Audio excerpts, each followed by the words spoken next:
पिता के अंतिम दर्शन। सुमंत राजा दशरथ के कक्ष में पहुंचे। उन्होंने देखा कि महाराज पुत्र वियोग की आकांक्षा से व्याकुल हैं। वे पानी से बाहर निकाल दी गई मछली की तरह तड़प रहे थे। सुमंत ने उनसे हाथ जोड़कर निवेदन किया, महाराज, आपके ज्येष्ठ पुत्र धर्मात्मा राम, सीता और लक्ष्मण के साथ आपके दर्शन की कामना के लिए द्वार पर प्रतीक्षा कर रहे हैं। माताओं एवं अन्य बंधु बांधवों से भेंट करने के बाद वे अब आपके दर्शन हेतु आए हैं। उन्हें भीतर आने की आज्ञा दें। महाराज दशरथ ने धैर्य धारण करते हुए कहा, हे मंत्रीवर, राम के भीतर आने से पहले आप सभी रानियों, समस्त परिजनों को यहाँ बुला लाइए। यह तो निश्चित हो चुका है कि राम वन गमन करेंगे ही। मुझे यह भी ज्ञात है कि राम के वियोग में मेरी मृत्यु भी अवश्य संभावी है। अतः मैं चाहता हूँ कि इन दोनों महान घटनाओं को देखने हेतु मेरा समस्त परिवार यहाँ उपस्थित रहे। सुमंत ने महाराज की आज्ञा अनुसार सभी रानियों तथा परिजनों को वहाँ बुलवा लिया। उसके पश्चात राम, सीता तथा लक्ष्मण को भी महाराज के पास ले आए।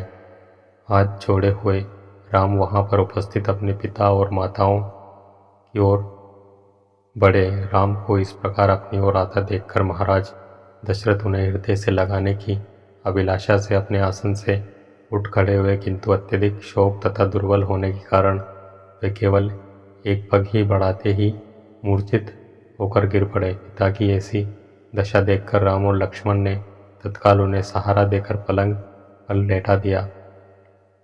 महाराज की मूर्छा भंग होने पर राम ने अत्यंत विनीत स्वर में कहा, हे पिता, आप ही हम सबके स्वामी हैं।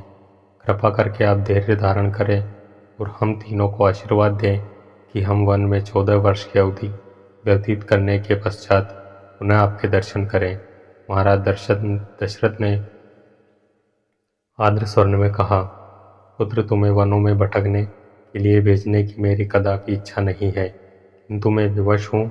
अब मैं इससे अधिक क्या कह सकता हूँ कि जाओ, तुम्हारे वनवास का काल कल्याणकारी हो। ईश्वर सदैव तुम्हारी रक्षा करे। मुझे इस बात की भी आशा नहीं है कि तुम्हारे वापस आने तक मैं जीवित रह पाऊँगा। फिर भी मैं परमात्मा से प्रार्थना करता हूँ कि तुम्हारे लौटने पर मैं तुम्हें पुनः देख पाऊँ। वहाँ पर उपस्थित गुरु वशिष्ठ, महामंत्री सुमंत आदि वरिष्ठ जनों ने एक बार फिर से कैकेयी को समझाने का प्रयास किया।